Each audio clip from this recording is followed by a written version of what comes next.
So with business-related emails, and corporate email servers, the anti-spam software is still to this day using looking at particular words and phrases that are considered commercial and therefore spamish. But one of the things that we'll look for is ensuring that that the MIME format is used. In other words, that the proper syntax is used, and that the email is sent out in both HTML and text formats. It will look at the name of the sender. So what you want to do is avoid any commercial sounding words in the name of the sender. So don't put sales or ABC sales department. Like you could put the name of the company, just ABC. You could put the name of the sales manager, but avoid any commercial sounding words here. In the from email address, you should always use a .com email account.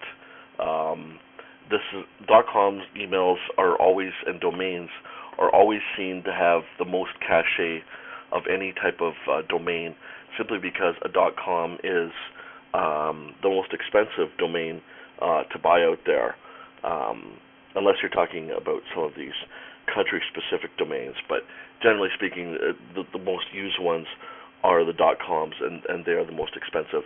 Right now, a .com costs about $10 a year to register, whereas a .info is only about $2 or $3 per year to register. So if you're a spammer, obviously you're going to want to register more of the .infos and .coms, whereas so-called legitimate people will be registering the .coms.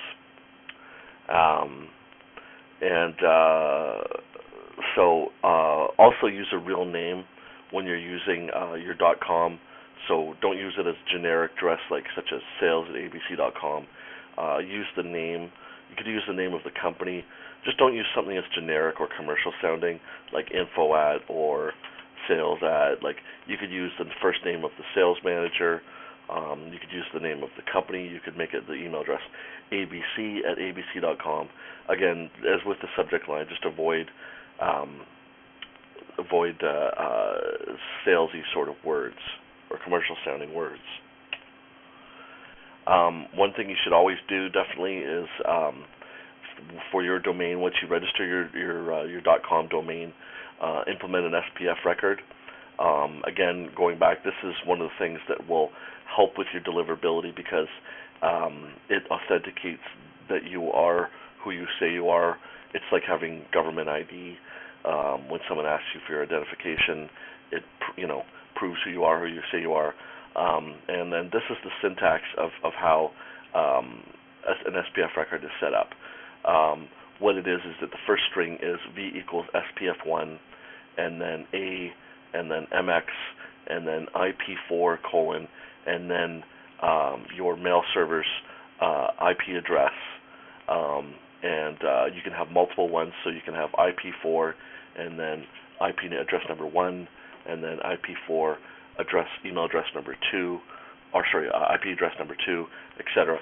You also want to put the URLs that are associated with the mail server itself and what's being sent.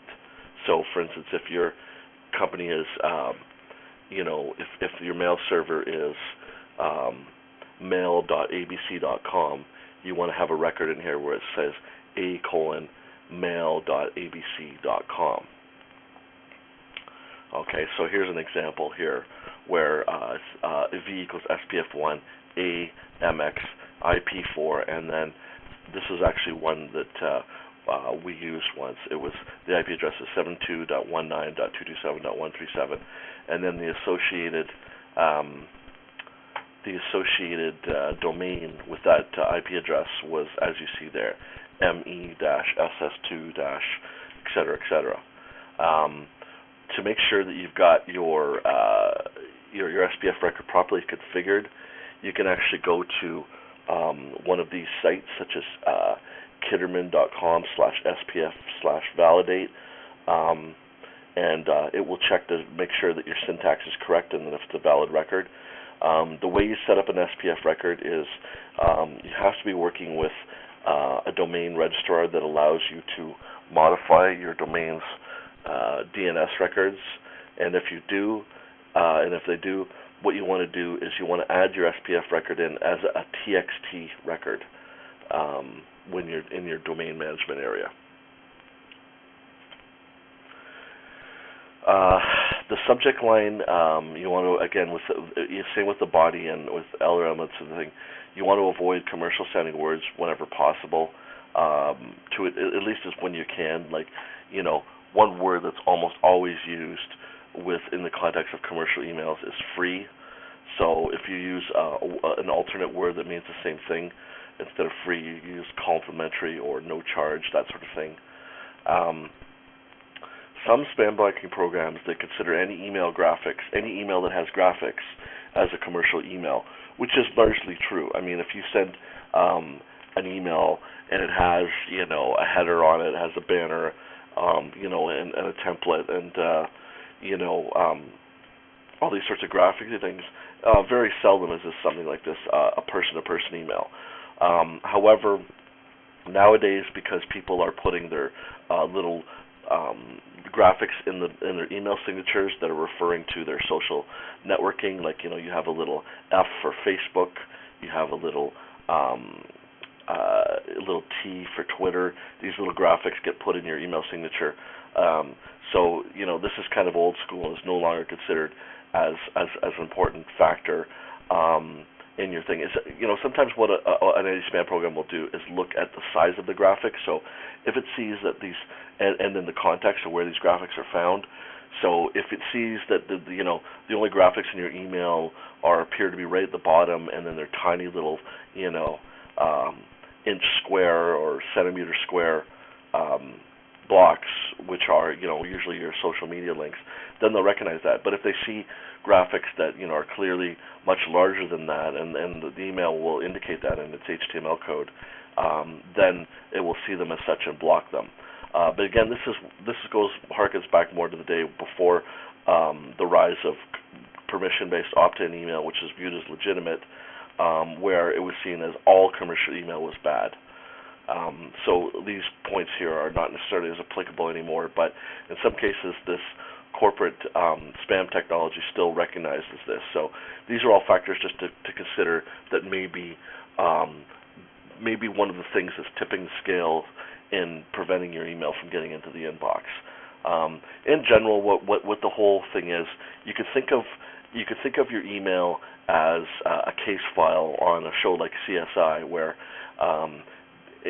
or think of it as like when your email comes into a mail server, it's like it's walking into a courthouse, and it's been it's been accused of being a spam email, and so there's a whole process of examination and weighing of evidence one way or another to judge. You might even say like there's like a jury, and so it's basically weight of evidence for and against. If there's more evidence on one side that says that it is spam or that it isn't, it just looks to see if one side outweighs the other, and whichever does, if it's more in favor of spam or if it isn't, whichever wins out and has more evidence in its favor will be how the email will be judged. So another thing too, and this is still true quite a bit, I think, especially with commercial email in the consumer environment, is you want to avoid referencing more than one domain in an email. Some mail servers will still block emails that have multiple domains referenced. So in other words, if you're sending an email from john@abc.com, make sure that all of your links in the email are only referencing pages that are on abc.com website. If they're being sent elsewhere, then this is often a sign that it's a commercial email. Now, again, this is one of those sort of old school ways of judging emails that is not necessarily as applicable today. But because simply, for instance, if you're using unsubscribe, we use a service that would have a unique URL that's different than our company, whoever we're sending on behalf, for our unsubscribed. So that right there would make it different. But again, this can be one factor that still is taken into account in some situations. So be aware of it. Also, another thing, a big huge thing I think is relevant in any commercial type of commercial email, whether business or consumer, is attachments. Never, never, never send attachments with your email. Not only will people not open it, but it slows your delivery rate down big time. The reason is that the reason you should not send attachments is because this is one of the prime ways that viruses are propagated through email, is with attachments, especially if it's an exe attachment, where it's an exe file. If you open that, it just basically gives that file carte blanche to do whatever it wants on your computer, and it's usually not a good thing that it wants to do on your computer. So definitely no attachments. If you do want to send a PDF, it's still possible. Just have it hosted somewhere and provide a link to it in the email so that people can click it and view your PDF in their web browser. So this is kind of an old school program, but again, it still can be used, especially in business environments, for judging email and using it as spam. It's a program that's called Lyris Mail Shield, and what it does is it has a rating system for assessing emails based on the words that you used. So for each instance of certain words and commercial sounding words and phrases in the subject or body of the email, Lyris assigns to the email a certain number of points. So some words are seen as more spamish than others, and some are just seen as outright spam. Like if you use the word, for instance, Viagra, I mean, like that is one of the biggest things that's advertised by spam. So you use a word like that, and your email is almost certainly going to get sunk by a program like Lyris Mail Shield and basically get put into a spam folder or even blocked. So it's less used today, but as I said, this type of rating system is how these some of these business environments that really aren't up on their software, and spam isn't all that big a problem, is they'll still use these word-based, keyword-based anti-spam programs. So the idea is that if you reach a certain threshold, which is often can be set by the user, the mail server administrator, if your email accumulates enough points from the words used, then it will be assigned to spam. And if it's below that number of points, like for instance 250 is one of the defaults with Lyris Mail Shield, then the email will be put into the inbox.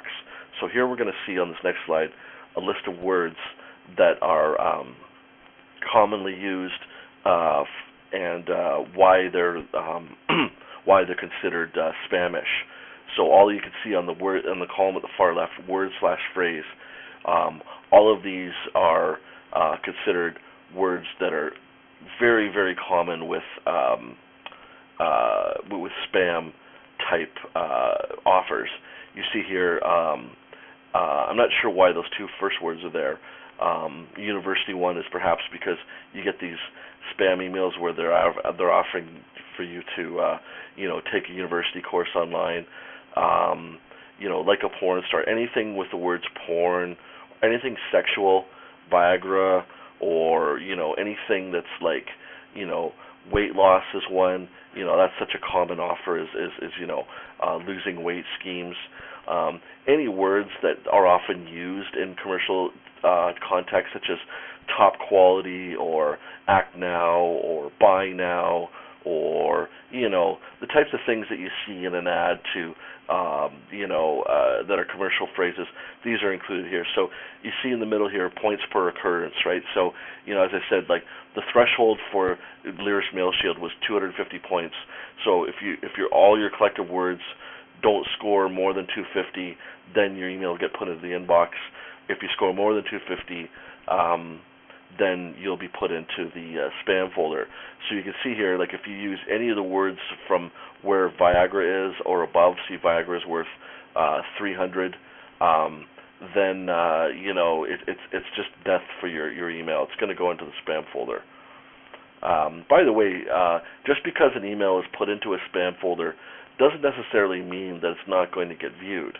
Most people will occasionally look through their spam folder, especially if it's a business-related account, and take a look at least the subject lines of all of the emails that are in there, because still to this day there are emails put in spam folders that shouldn't be there, and vice versa, spam emails that get through to the inbox. So regardless, as long as you can at least get your email into a spam folder, there's still a good chance that a lot of people will, if not most people, will read it ultimately. If not today, then perhaps in future. And the good thing about that too is that when it does arrive in the spam folder and someone clicks the button that says "not spam," then again, if it's like an email account, let's say like a Hotmail or a Gmail account, something like, or sorry, a Yahoo account, that information will be sent to the email provider just the same as if someone clicks your email and marks it as spam. If you mark it as not spam, not only will that indicate to the email provider that, hey, they're morally classifying your email and that it's not spam, but it's also a vote in your favor when it comes down to weighing this in your email reputation. Plus, when you send email to that person in future that has clicked your email as not spam, it will automatically go to their inbox, because they've essentially, when they've clicked you as not spam, they've added you to their safe senders list. So we'll see more of these phrases here on the slide. Risk-free is another one that you see in common, in commercial emails.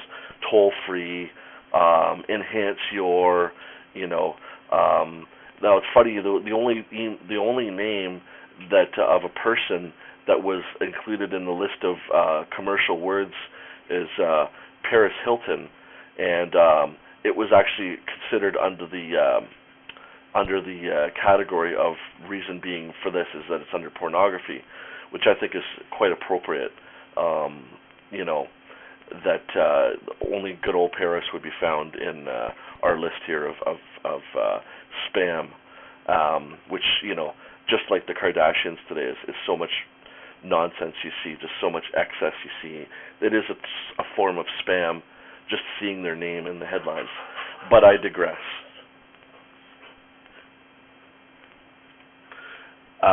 So anyways, with blacklists, if your email is targeted and opt-in, you're unlikely to be added to any blacklists. This again is one of the big big secrets. I guess you might say secrets, but it's just one of the things that's very, very little known in the email industry. Mostly because the vast majority of so-called legitimate emailers are all strictly focused on only having opt-in permission-based lists and nothing but. And if you are anything but that, then you are a spammer.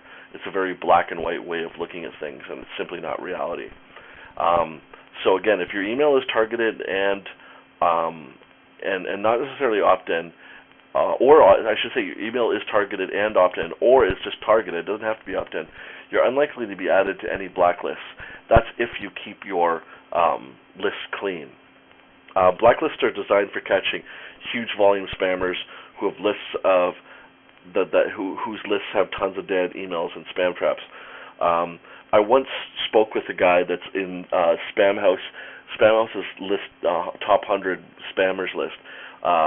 These are the people Spamhouse have identified, people or businesses Spamhouse has identified as being the world's worst spammers, the most high volume and the most resilient, and so forth. So this guy was on the list of them, and I had actually bought a bunch of his databases from him, and it turned out that every single one of them was just filled with, just chock full of dead addresses. He was actually the one that I got the real estate agent list that claims to, I don't know, I think he says it has something like 2 million emails in it, something like that. But really, it's just more of a history of emails and not necessarily, mostly just dead addresses. I mean, of those 2 million, I would say probably about 2/3 of them at least would be dead, if you're lucky, perhaps more. And, sending with a list like that is just suicide for your deliverability. So one thing you can do, you do want to know about if you're on any blacklists, especially lists like Spamhaus or Sorbs, because they will be very detrimental to your deliverability, regardless of whether you have a B2B business or consumer type email. So what you want to do is check with blacklist periodically if your domain has been added. There's some services out there that will actually email you and tell you if you have been added, your IPs have been added to any blacklists, which is very good information to have, because if you're sending in a big campaign, thousands of emails can be being blocked without your knowledge, unless you're keeping really on top of this sort of thing. There's a site that's called MX Toolbox. You can just Google that name and you'll find it. They do a very, very fast, quick, free lookup for your IP on over 100 blacklists right away. And I believe with their premium service, if you sign up for it and it's a paid service, then they will email you and tell you when you're on any of these blacklists that they monitor your presence on. If you do happen to get one on these blacklists, especially with Spamhaus, or if you're blocked by a major email provider, which they will do if they get a lot of spam complaints or if they get a lot of hard bounces from your list, usually in the reporting that you'll see, it will indicate this. It'll be usually under the soft bounce lists of, and actually we're going to have a separate seminar or webinar where we're going to show how to interpret, if you're using your own mail server, how to interpret and understand bounce reports so that you're able to classify and understand how your campaigns went. So when you do get one on these blacklists, and you'll know this from either being signed up with MX Toolbox, or if you are looking through your bounce reports, often it will indicate if you've been blocked there, like Barracuda will tell you if you've been blocked. What you want to do, quite often right at that spot in your bounce reports, it'll have a link for you where you can go and apply to get delisted from that provider so that you're off their blacklist. Virtually all these companies realize that even legitimate senders will get blacklisted occasionally. Sometimes a spam virus can infect a network and just start sending out spam emails through computers without anyone's knowledge, and through their legitimate IPs. This is one of the ways spammers get their emails out, by basically hijacking legitimate networks and sending emails through them. So virtually all these companies will give you a second chance, reinstate your IPs, take you off the blacklist. But thereafter, they may watch your activities a little bit more closely. It's sort of like once bitten, twice shy. If you are sending emails and you keep getting blacklisted, they're going to start wondering, like, what are you doing? And if you get blacklisted out of the blacklist, 2 or 3 times, to get reinstated, they might require you to show proof that you've got a double opt-in policy. I mean, you should always have this on your site anyway, where you have an area where people can do a double opt-in. Quite often, when you're applying for a feedback loop, the email provider will require you to show them where on your website people are able to opt in. This gives them proof that you have an opt-in list and that you're not just a spammer. So you should have this on your site where people can opt in anyway, just because people will, if you've got some good Google search positioning or you're doing other online marketing other than email, people will find your site, say, hey, you know what, I'd like to get on their mailing list and sign up. And so, if anyone ever takes you to task for saying, well, you seem to be a spammer, prove to us that you're not spamming, that you've got opt-in lists. If you've got an double opt-in mechanism already in your site, then it makes you much more legitimate in their eyes. Another thing, too, is that you should avoid changing your IP address whenever possible. The temptation is that, well, let's just, and this is how a spammer will think, is that they'll say to themselves, okay, well, we've sent a bunch of emails from a given IP. We've been blacklisted to high heaven by everyone. None of our emails getting through. So let's just go to another IP and and just start from fresh.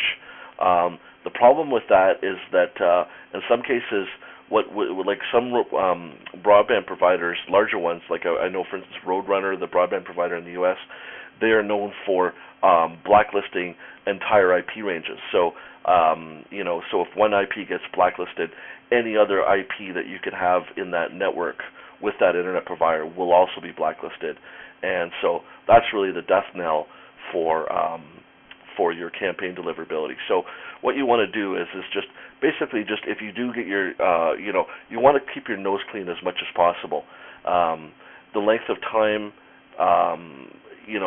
that your mail has been, like companies like ReturnPath and SenderScore, they actually watch to see and get input data from the email providers, so that they will actually say, this is when we started seeing email being delivered from this given IP. And I think they actually have the exact date of when they first started seeing email. So the longer your IP address has been around, the longer it's been used and consistently used, the more that will contribute to your positive higher score in SenderScore's reputation rating of you. Whenever same as I said with spammers, they usually just jump from IP to IP and network to network, always sort of trying to keep one step ahead of the internet authorities, and so a brand new sending IP is almost always immediately suspect for that very reason.